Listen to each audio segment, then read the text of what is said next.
Јас сум она што не се гледа на Инстаграм. Амбициозна. Позитива. Широка насмевка. Љубов. Јас сум мог. Јас сум храбар. Јас сум другар. Секогаш се слушувам, советувам и помагам. Јас сум доволна.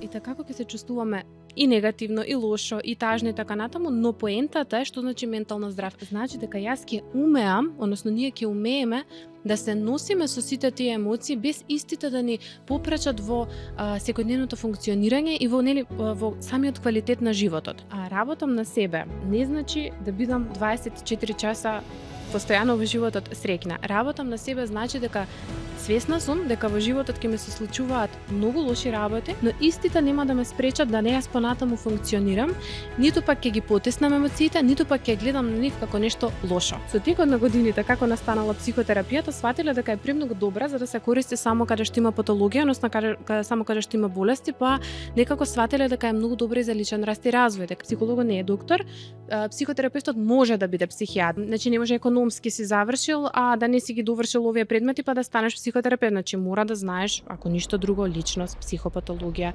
психодиагноза. Здраво и добро дојдовте во уште едно дружење со Ресет, подкаст за ментално здравје.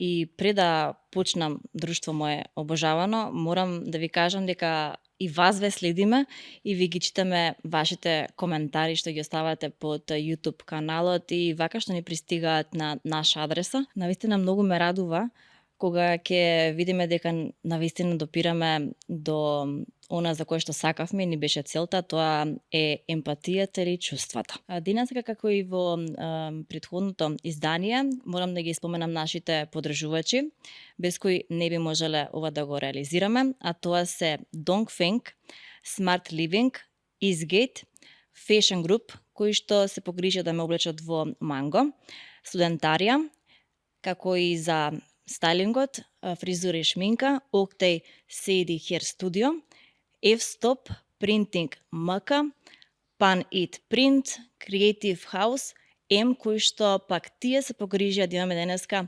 вакво предпразнично расположение и убаво украсување во студиото. Да не ги заборавиме новите поддржувачи, а тоа се Литература и Ледико. Денеска одлучив да имаме едно посебно издание, односно мислам дека не би бил подкастот за ментално здравје таков каков што треба да биде, ако не го отвориме кутичето со термини кои што многу често ги слушаме меѓу нас и сигурно и вие ги коментирате, но повеќе или помалку луѓето можеби па и не знаат да ги разграничат. Токму од таа причина одлучив дека ќе ни биде одлична минутажа да поминеме со личност која што токму е тоа нејзина професија. Односно, денеска во нашето студио повеќе ќе ни објасни околу менталното здравје, што е емпатија, што е психолог од психијатар. Денеска со нас е психологот Елена Џебар. Добре ни дојде. Добре ве најдов, Нина, и многу ми е драго што сум тука. И ти благодарам за оваа најава и за целата визија и мисија која што има овој подкаст. Како се мисля, морам, тоа е првото прашање што секој гостин го прашувам, дали се чувствуваш убаво денеска? Многу убаво се чувствувам, многу ни убаво целото некако расположение новогодишно во самото студио и се чувствувам убаво и поддржано. Ете така, ако одговорам малку, па така поддржано со сите внатрешни и надворешни поддршки. Фала ти што се грижиш за надворешно да сме поддржани, а јас тука си дојдов спремна внатрешно. Јас имам толку многу прашања, имаме некои запишани, значи со намера да можеме конкретно да допреме. А од друга страна пак и не секам да се стегам да се држам до нив ако ни тргне разговорот природно, така да се течат и прашањата. Прво би стартувала со на обично прашање што секој од нас сигурно се подпрашува и морам да ти кажам дојдов до една таква ситуација кога се возев со таксист, тоа мислам дека ти го споменав, меѓутоа да го знаете и сите останати што не следат, дека ме прашуваше што работам. И покрај се му го спомнав и овој подкаст за ментално здравје и тој само ми кажа дека станува збор за лица со посебни потреби. Значи имаме некоја искривена дефиниција за тоа што е ментално здравје, кај повозрасната категорија на луѓе. Јас би така стартувала со нашиот разговор, дали можеме да појасниме за пошироката јавност што е ментално здравје? Така. Знаеш, Нина, јас иако сум психолог и психотерапевт, мене ми е многу тешко да дадам дефиниција за ментално здравје. Затоа што, ајде да речеме, една обична дефиниција ќе биде состојба на благосостојба, нели, каде што живееме во склад со себе, каде што можеме секојдневно добро да функционираме, нели, да имаме некоја смисла и задоволство и некоја исполнато со животот. Меѓутоа, знаеш како јас тука би тргнала оној момент дека здравието е состојба, нели, на благосостојба на физичкото и на менталното здравје, како дефиниција ако тргнеме, што значи дека во самата дефиниција на здравје постои психичко и постои физичко здравје, но од друга страна менталното здравје е цело оној склоп кој што можеби е помалку видлив, бидејќи физичкото здравје некако ни е малку повидливо, нели, кога гледаме телото, гледаме надвор, тоа што, знаеш како, нас може да наболи колено и никој друг тоа да не го види. И не значи дека и физичкото здравје пак е толку видливо, напротив, но менталното здравје можеби би го поделила како нешто кое што јас стално викам, еве некои 3 категории или 3 столбови на ментално здравје се важни да ги знаеме. Едната е односот со себе, односно сето оно што ни е внатре, значи нашите мисли, когнитивниот дел, нашите емоции, или ние го викаме тоа афект, а нашето однесување кое што го имаме, целата таа мотивација всушност што ја чувствуваме или не ја чувствуваме и така натаму, тоа е едното. Односот со себе. Другата ставка на менталното здравје е односот со другите, односно како ние имаме контакт со другите, како ние разговараме со другите, како ние се чувствуваме кон другите, како поставуваме вклучително и граници и така натаму, колку имаме доверба или не. И третиот аспект кој што исто така е значаен и многу важен, а тоа е каков однос имаме ние со животот, нели? Колку имаме свесност за реалноста на животот. Бидејќи многумина знаеш, ќе дојдат и да работат на себе или нели самиот збор работам на себе, мислат дека тоа е некое место каде што ако работам на себе, значи дека јас нема да имам негативни емоции, дека мене нема да ми е тешко, дека јас нема да чувствувам тага, дека јас нема да чувствувам фрустрација, дека јас нема да чувствувам нема да се чувствувам понекогаш да имам депресивно расположение, нема да чувствувам понекогаш и анксиозност. Меѓутоа тоа не значи ментално здравје. Напротив, менталното здравје значи да прифатиме, и тоа е оној однос со животот, дека во животот ние и како ќе се чувствуваме, можеби 50-50, ајде да не нели давам некоја статистичка бројка, меѓутоа и како ќе се чувствуваме и негативно, и лошо, и тажно и така натаму, но поентата е што значи ментално здрав. Значи дека јас ќе умеам, односно ние ќе умееме да се носиме со сите тие емоции без истите да ни попречат во секојдневното функционирање и во самиот квалитет на животот. Но мислам дека е многу значајно и важно да ова сите го знаат. Работам на себе не значи да бидам 24 часа постојано во животот среќна. Работам на себе значи дека свесна сум дека во животот ќе ме се случуваат многу лоши работи, но истите нема да ме спречат да не јас понатаму функционирам, ниту пак ќе ги потеснам емоциите, ниту пак ќе гледам на нив како нешто лошо. И ова ти го споделувам затоа што е нешто со кое што јас многу често се соочувам. Човек кога ќе дојде на психотерапија мисли дека дури и самиот психотераписки процес дека треба да биде да излезе насмеан, да е постојано среќен, да е постојано ведар.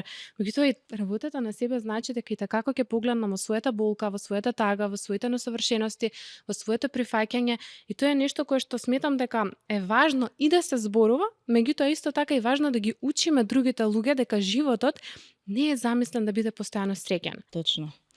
Имаш, ти си често во допир со ете, како да ги наречам, пациенти, клиенти, бидејќи јас не сум во клинички во здравствен систем, клиенти, така. Си во допир со нивните приказни и точно знаеш до некаде да процениш каква е состојбата во нашата држава на тоа поле. Каков впечаток ти добиваш кога сигурно, сега не би сакала да кажам, има премногу луѓе кои што им треба разговори, се почесто тоа го барат. Каква ти е твојата слика која што добиваш на крајот од еден ден? Знаеш, Нина, јас некако и не само јас, туку и многу драги колешки кои што тоа го прават. Јас излегов од онаа стигма дека менталното здравје треба да е нешто што е ексклузивно, треба да е нешто што не го зборуваме. Јас многу често тоа и на колеги им го кажувам дека ние како професионални лица сме ја правеле стигмата.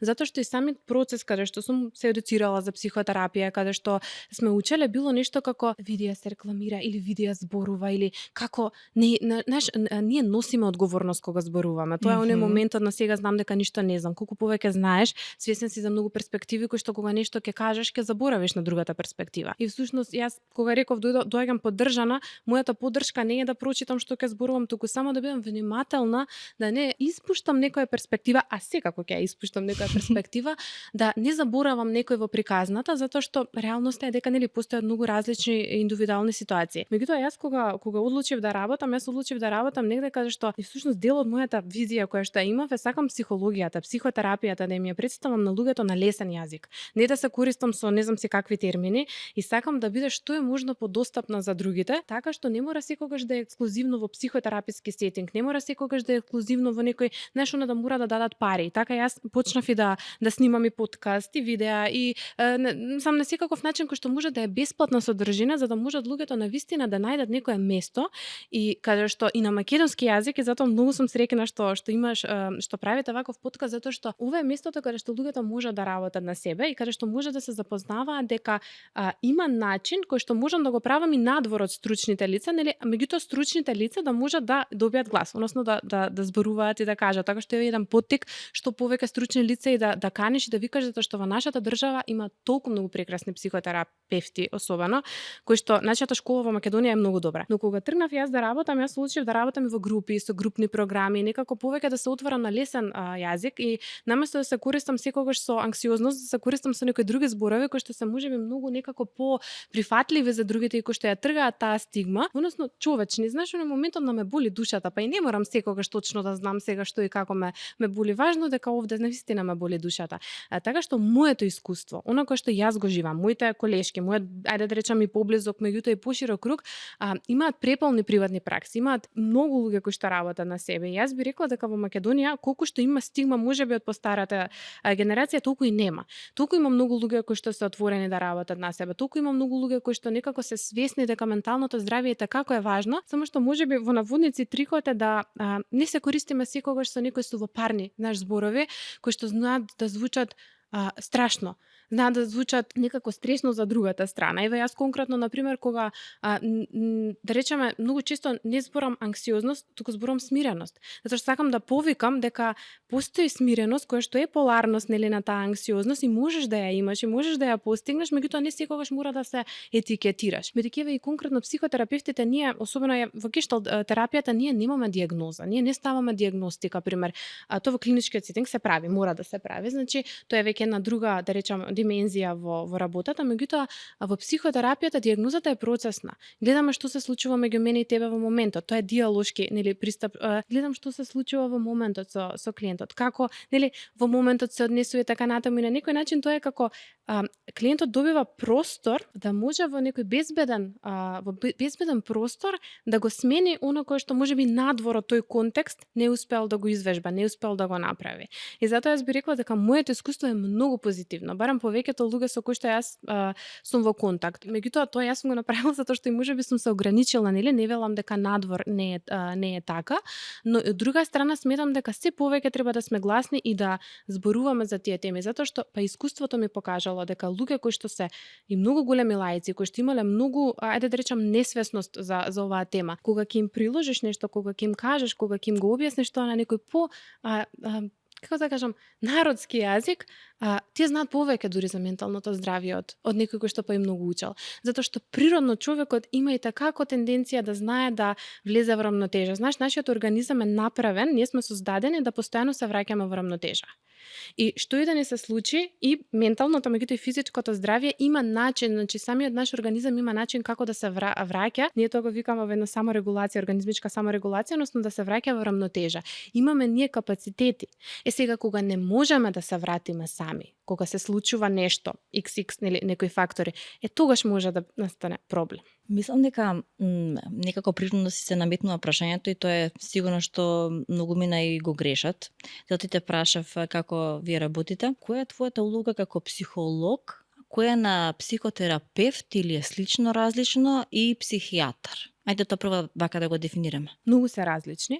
И сега ќе ти донесам. Психолог е психологија. Тоа значи душа, Логија значи наука, научник за душата. За да бидеш психолог треба да завршиш додипломски студии за психологија, мислам дека се 4 години, јас сум магистар плюс 1 или ако се 3 плюс 2, нели како му доаѓа, и тука со таа диплома ти имаш некое познавање, односно наука за душата, наука за психата, значи за сето оно кој што внатре се случува, како функционираме и така натаму, меѓутоа од тоа место ти не можеш да правиш повеќе од некое базично, ние го викаме психолошко советување, но тоа не е класично давање на совет, значи ниту психологот, ниту психијатарот, ниту психотерапевтот не даваат совет, значи нема да ти кажам ни на вака и вака ќе направиш, туку помагаат на клиентот, на оној спротива да дојде сам до својата внатрешна мудрост и да дојде сам до своето решение. Секако може да се дадат насоки, препораки и тоа би било како да отидеш на општ доктор и да ти даде потоа нели упат да одиш на психијатар, на психотерапевт, нели зависи каде ќе се упатиш. Од една страна има едно друго место психологијата кое што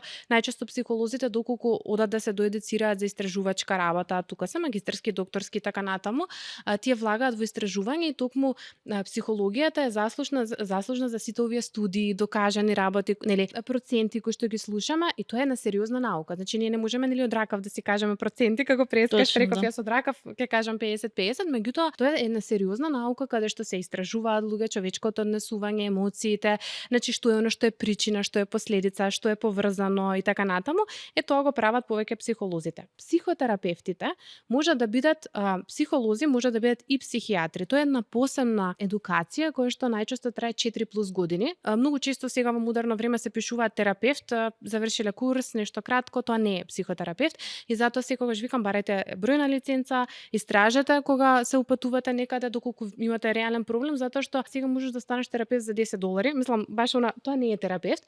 Психотерапевскиот правец, јас сум конкретно гешталт, можам повеќе да зборам за гешталт, меѓутоа горе-долу сите се повеќето се слични, трае најмалку 4 години, но ретко кој може да го заврши затоа што тука имаш 4 години кои што ги работиш во група, каде што имаш теорија и методологија, каде што веќе навлегуваш многу подлабоко и во психопатологија, тоа значи дека изучуваш и болестите, изучуваш некои патерни, состојби кои што се, значи сушност психотерапија значи терапија, односно исцелување на душата, што значи ако психологот е само научен или некој кој што површно или не мора да е површно, меѓутоа ќе ја истражи, психотерапевтот е тој кој што може да биде во процесот на исцелување, значи веќе да влезе, да може да види стари шаблони, односно образци на насување, трауми, да навлезе многу подлабоко фактички во некоја промена и тоа не може да го прави психолог кој што го нема тоа завршено, затоа реков најмалку 4 години трае таа едукација. Јас ќе бидам искрена 10 години ја завршував затоа што потребни се 450 часа клиничка пракса, значи тоа значи дека треба да имаш реални 450 часа со клиенти да ги поминеш, па сега изброј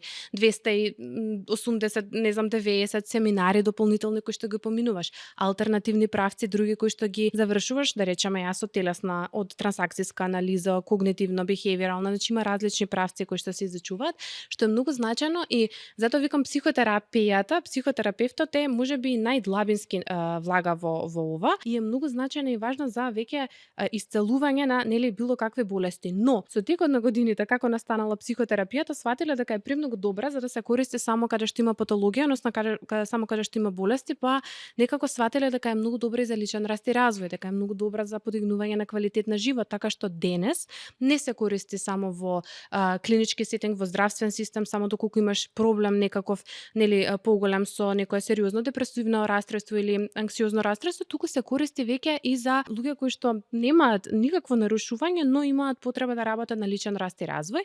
И тука е психијатарот кој што пред се тој е доктор, односно психологот не е доктор. Психотерапевтот може да биде психијатар, значи евентуално јас имам колеги кои што се од сродни науки, значи мора да се од сродни науки кои што ја знаат психопатологијата на, значи теориите на личноста како функционира и така натаму. Значи не може економски си завршил, а да не си ги довршил овие предмети па да станеш психотерапевт, значи мора да знаеш ако ништо друго личност, психопатологија, психодиагностика и така натаму, значи некои клинички да кажам предмети, а психијаторот е доктор по медицина кој што специјализирал психијатрија и тој е оној кој што повеќе се бави со биолошкиот дел, односно со организмот и тој е некој што препишува лекови, односно фармакотерапија, која што понекогаш и како е потребна, но многу често оди во пакет, значи додека тој препишува фармакотерапија и се препреќа клиентот да оди и на психотерапија, затоа што да речеме доколку некој човек пати од депресија, да ќе му се препише лек за депресија, но што понатаму, значи на тој клиент најчесто, односно пациент во случајот кој е кај психијатар, му треба помош да направи одредени промени за да како ќе ги остави лековите да може нели да не му се врати назад оној стар шаблон или причината која што се случила. И тука морам да нагласам дека многу често тука докторскиот пристап е многу важен затоа што многу често некои симптоми на ментално здравје кои што на проблем со менталното здравје кои што се случуваат не доаѓаат од нешто кој што ти можеш да го смениш вака свесно со работа на себе, туку да речеме може да доаѓаат од некаков органски, значи проблем, може да имаме некаков внатрешен проблем, може да имаме промена во хормоналниот систем, може да имаме еве да речеме симптомите на Хашимото, се толку многу слични со симптомите на депресија да некогаш ќе дојде некој јас имам депресија и така натаму и ти гледаш бараш, меѓутоа оно што е клучно и важно тука прво да се исклучи сето оно кое што може да е физички, односно да доаѓа од некој таков да речам телесен нели одговор за понатаму да може да се работи со психотерапија на другото, односно на тргање, ајде да речам на одредени симптоми или пак прифаќање во некој случај може да прифати.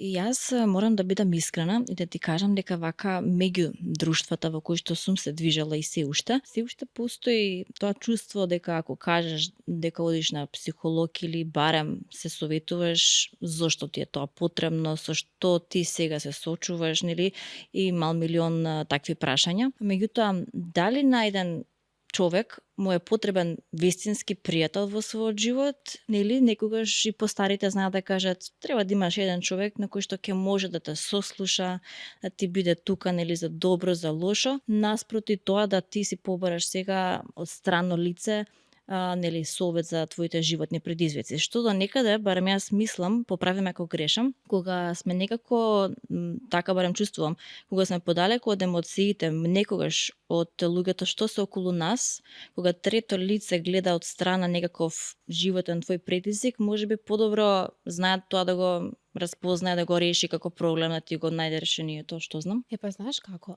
самата едукација, еве конкретно за психотерапија, значи дека ние најмногу што вежбаме да бидеме објективни. Па дури и тогаш, колку и да се трудиш, нели не можеш секогаш да си многу објективен, затоа па некој се дават еве конкретни психолошки тестирања и така натаму, мислам тоа е еден цел спектар. Она кое што е многу важно, вака, знаеш како тука има два одговори. Едниот е дека на секој ни треба пријател. Еве повеќето истражувања, особено лонгитудинални, тоа се оние долготрајни, долгогодишни студии кои што се прават, докажуваат дека поврзаноста со другите луѓе е главниот фактор за добросостојба и за долговечност.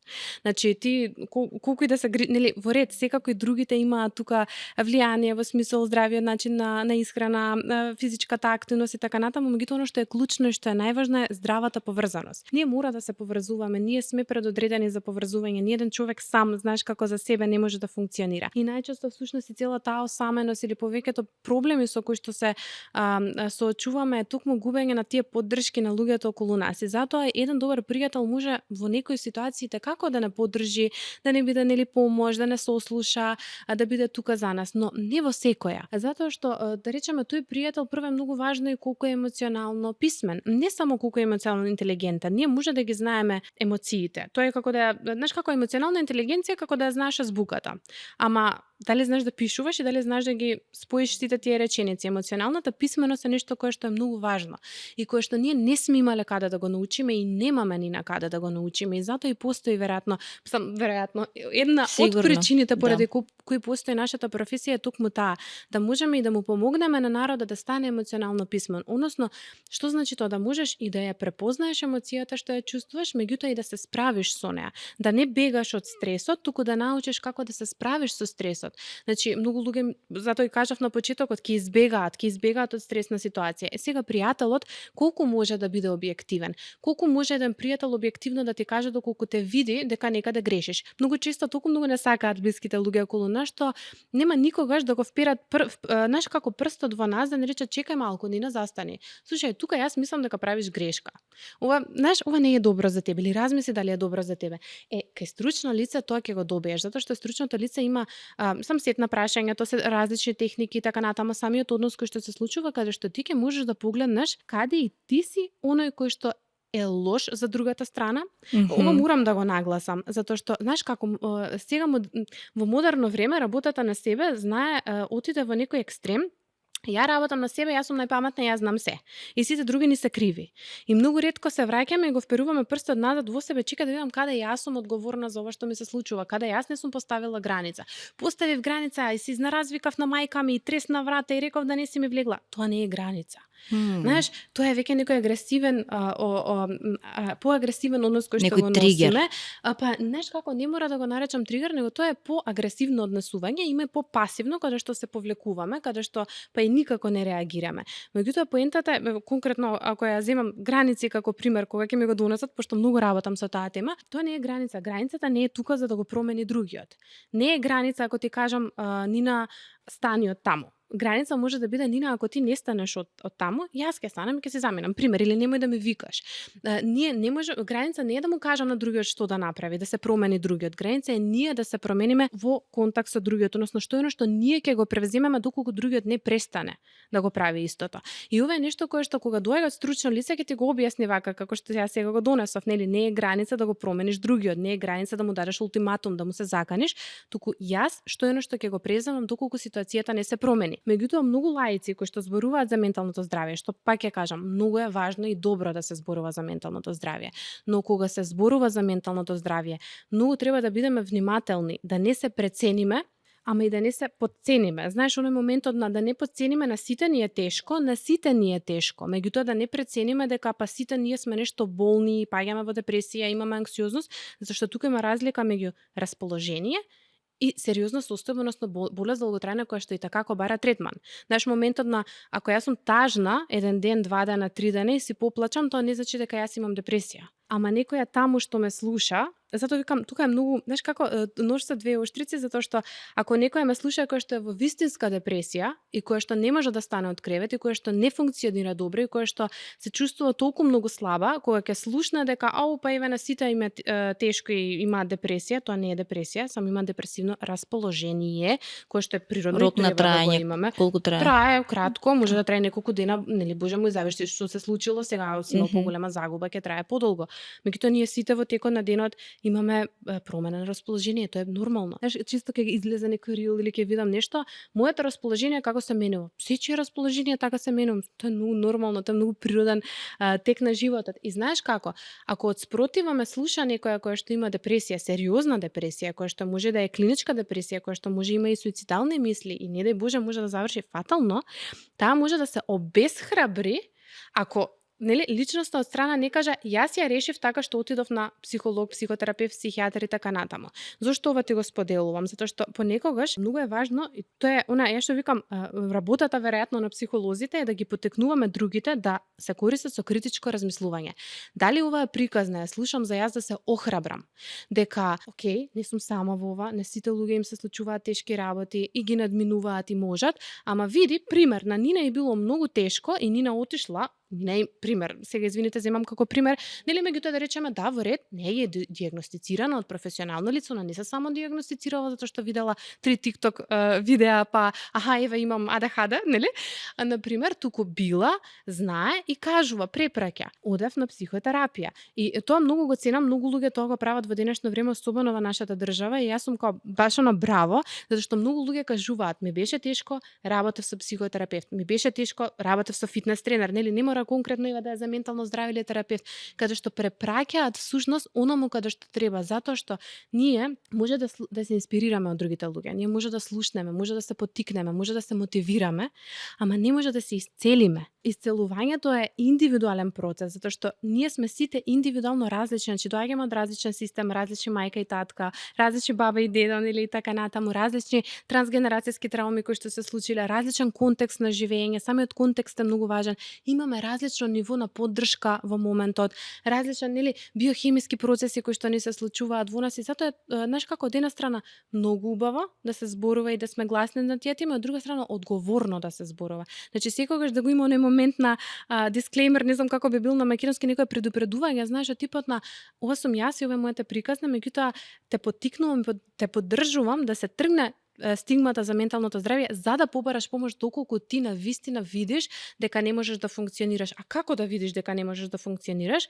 Тука е она клучниот момент каде што имаш колку долго време ти траат симптомите. Дали те попречуваат во секој невието, дали се чувствуваш бесмислено, дали немаш волја и не можеш да станеш. Знаеш, многу често на некој депресивен ќе му речат најдобар лек е физичка активност. Да, многу добар лек е физичка активност, меѓутоа јас ево конкретно кога сум работела со мајка, на некоја мајка која што е вистински депресивна, значи не е тажна, секоја е тажна, секоја поминува низ промени, или тука да не се прецениме, фази. нормално е, тоа се фази кои што сите менуваме идентитет и така натаму, меѓутоа мајка која што е дефинитивно значи дијагностицирана со депресија, не е тешко да ги измие забите. И ние славиме ако таа ја измие косата. Тоа е сериозно тешко за некој човек и затоа сакам тука да нагласам, тие се пренагласени работи.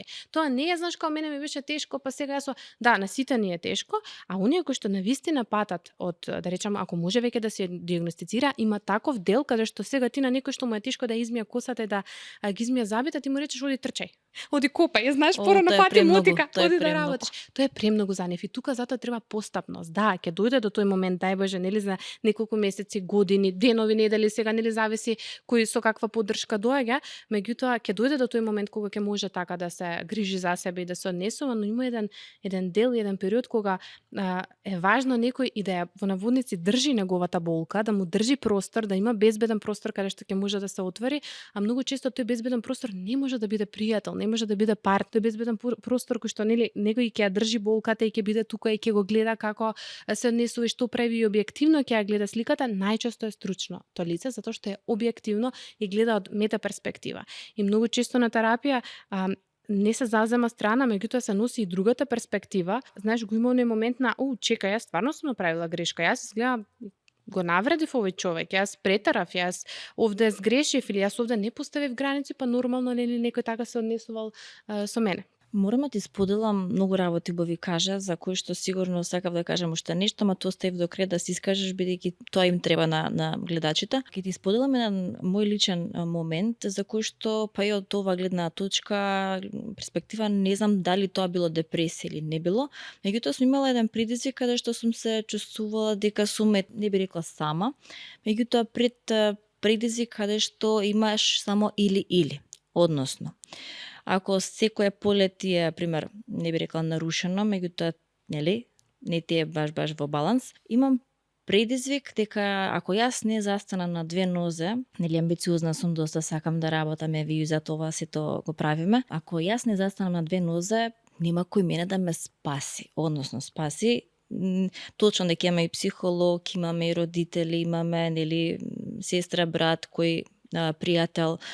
Меѓутоа, пак некои работи кои ќе се прибереме дома остануваат на нас, на наша одговорност. Ќе ти признам дека моето решение на тие, пак ќе кажам, не знам дали тоа било депресија или не. Не сум таа што тоа треба така да го дефинира, меѓутоа размислување, сум се спротивставила на начин што сум рекла мораш да се фокусираш на нешто друго. Ова во ред, го имаш како размислување, остави го на страна, фокусирај се на работа. Моето фокусирање на работа направи јас да заборавам на тие такви мисли, на таквите депресивни мисли. Односно не ми тргнува, не можува да биде, па пречка една, па пречка друга. И некако природно од една фаза за работа, друга фаза и некако заборавив, искрено ти кажем ви сега, не го чувствувам тоа што сум го чувствувала тогаш, туку сум многу посреќна.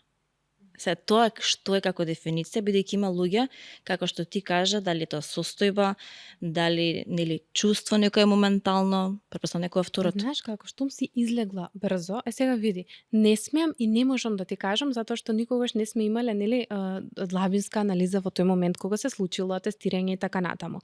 Најверојатно штом си излегла и си се справила сама и тоа не траело предолго и не ти го нарушило функционирањето, не било класична клиничка депресија, туку било некој депресивен период, депресивно расположение кое што доминирало, но секако истото не направило да ти потполно да имаш суицидални мисли, да не можеш да живееш, да немаш волја да станеш и така натаму. Значи има зависи каде има некој проблем. Ние во било кој период од животот некогаш ќе имаме проблем со когницијата, со мислите, ќе имаме различни мисли, конкретно ми донесе различни мисли, некогаш со емоциите, некогаш со нагоните, ќе имаме некаков проблем, некогаш со однесувањето.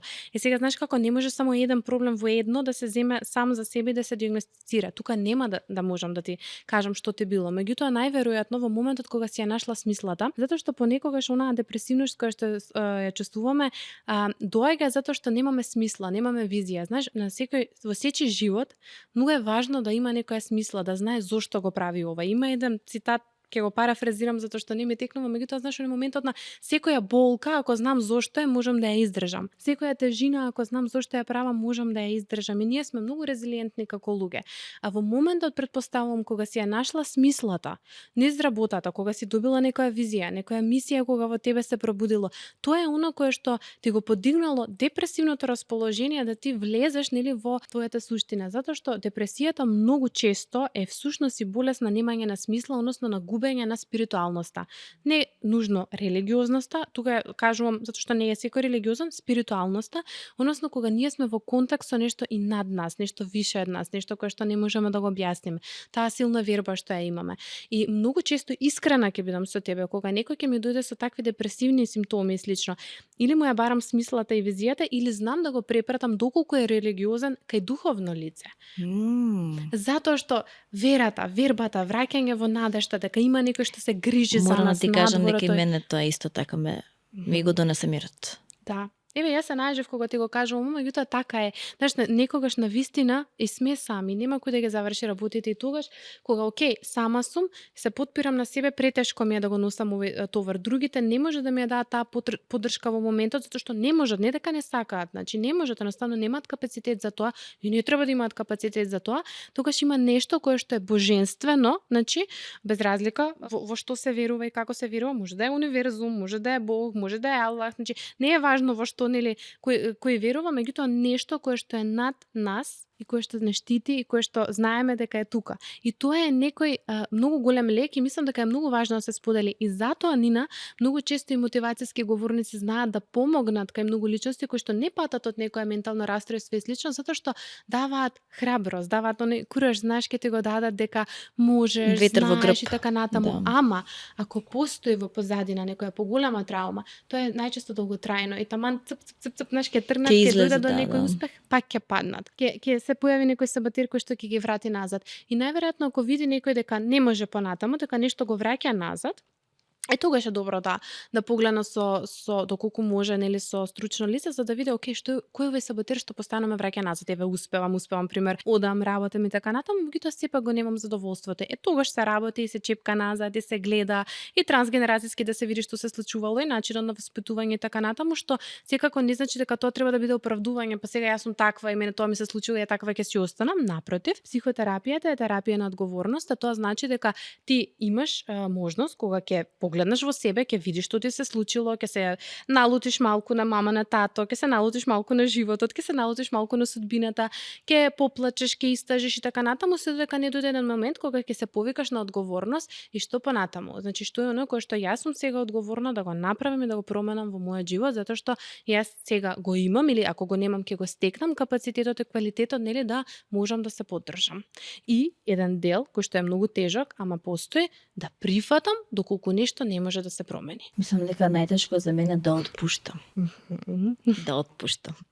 Вака сега, ајде да разграничиме, често се спомнуваат овие термини, депресија од анксиозност. Искрено, ајде, моје видување, депресија кога човек се затвора и нели не би рекла дека се тоа интроверти, меѓутоа луѓе кои што се затвараат и поменуваат со таа болка, не знам, искуство, предизвици, додека анксиозност се негде во некоја гужва и нешто ги гуши. Како би го дефинирале? Вака и за мене, искрено би сакала да знам. Сакаш да гледаме во чувствата како депресија и Чувства, анксиозност, како чувства. расположение Да ги кои што се препознаеме. јавуваат или како веќе ментални растројства, затоа што генерализирано анксиозно растројство е веќе нешто што е пренагласено, што трае многу, има многу симптоми, ама ако има само како чувства, како расположение моментално што се случуваат, во расположение додам. Во расположение, да. Океј. Значи депресивноста не секогаш мора да биде тага. Ние многу често ја поврзуваме со тага, затоа што депресивна личност може ништо да не чувствува. Тоа е нешто како празнина. Ништо не чувствувам, немам тоа да го смисла, замислам. немам цел. Па не си била во депресија, значи. Знаеш зашто депресивноста не е секогаш плачење и тажење и тага. Тоа е тага. Депресивноста знае да биде простор каде што настанува се чувствувам празно, се ми губи смисла. Не ми се станува од кревет, не ми се прави ништо, не гледам зошто сум тука, не гледам цел и дури понекогаш, нели, кога станува критично и кога може веќе да навлезе и во баш она подолг период, тогаш доаѓа моментот на мојот живот нема смисла, зошто сум јас тука и знаеш доаѓа оној делот на не на никој не му требам. И тоа е многу тешко и тажно место и така натаму. И сега зависи, знаеш како тука има нијанси многу различни, но не е класична тага, затоа што многу често депресијата се вклучува, па тажна сум, повлечена сум, сакам сама да се носам со себе. Да, депресивните личности често знаат сами да се носат и да не посегнат по помош и тоа е буквално еден момент каде што тие фактички што значи депресија, да потиснеш, репрес, нели, фактички ту прес, да потиснеш се што чувствуваш и едноставно во моментот да делува, значи баш во наводници дека ништо не чувствуваш, а ако отвориш внатре лунецот, тоа ќе пукнат, ќе се прелие од емоции од сите работи. Додека анксиозноста е многу добар аларм и емоција која што ајде можам да ја поврзам повеќе нели со стрес кој што се јавува доколку постои некаква опасност или доколку сме значи јас тоа го носам во доколку со нешто сме пречекориле веќе и ни е премногу. Анксиозноста е она емоција која што всушност и многу често не спасува и не спасува од реален, нели, од реална опасност која што ни се случува, затоа што, знаеш како, ако сега овдека се појави мечкани, не, и ако јас не сум анксиозна, значи нешто ми фали.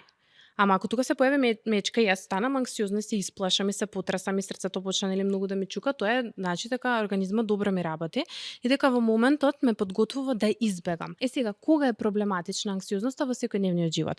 Многу често сме анксиозни, не знаеме зошто. Кога личности ќе почнат да работат на себе и кога ќе прават една анализа, сваќаат дека еве зошто сум била. И нели ќе ги најдат сите оние опасности кои што можеби биле присутни, ама не ги гледале бидејќи едноставно се десензитизирале, брзо темпо на живот, не застанале да бидат со себе, не застанале да размислат. Многу често во моето искуство има и такако опасност која што стои тука, ама личноста само не ја видела. Мене ништо не ми се случува, ама јас сум анксиозна. Ретко.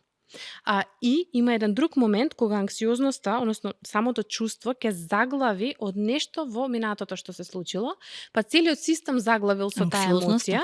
Па да, знаеш како целиот систем да може да заглави во таа емоција, човечки систем во таа смисла, кога ние навистина се будиме и сме лошо, ние ни се повраќа, ни се потат дланките, имаме, да речеме, треперење, може да е треперење на рацете, не можеш да зборуваш, тешко ти е, желудникот те боли и така натаму. Значи има многу, ајде да кажам, симптоми кои што се случуваат. Ако во моментот не постои ништо, навистина ништо, тогаш може да е системот кој што ни заглавил во таа емоција, некоја таму во минатото нешто што ни се случило, кое што не сме умееле во тој момент да го разработиме, да го разбереме и да го пуштиме.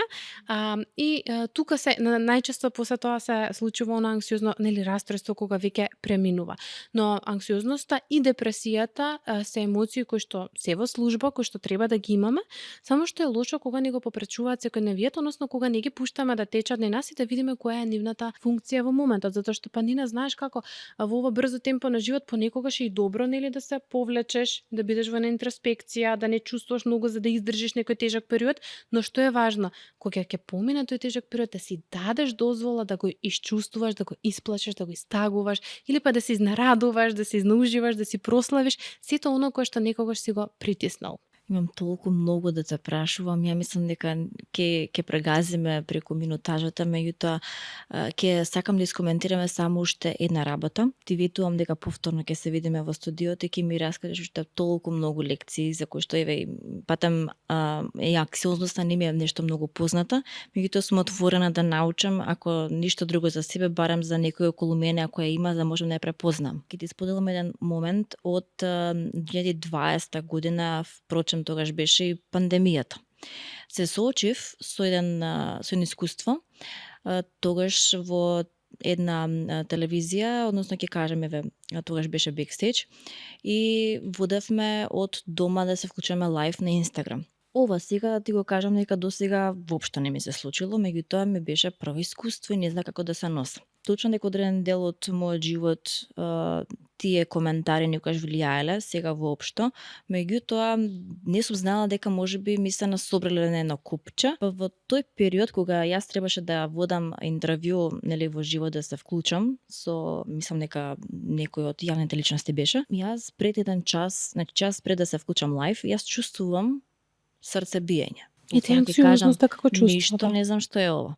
Срцебиење и чувството дека некој таму се огромна публика, мене ме гледа, удва и чека сега да најде некоја замерка и да коментира, и таа слика не можам да ја опишам во зборови доволно. И покрај тоа, точно срцебиење, меѓутоа имаше и малку како недостиг на воздух, што не се случило, и потење на раце. Што направив јас во тој момент? Нит го кажав ова на домашните, нит ништо, туку од немајка да не знаеш што ти се случува, се затворив во соба и мислев дека само се испуштив да плачам, зашто не знам што да му бранам тоа чувство.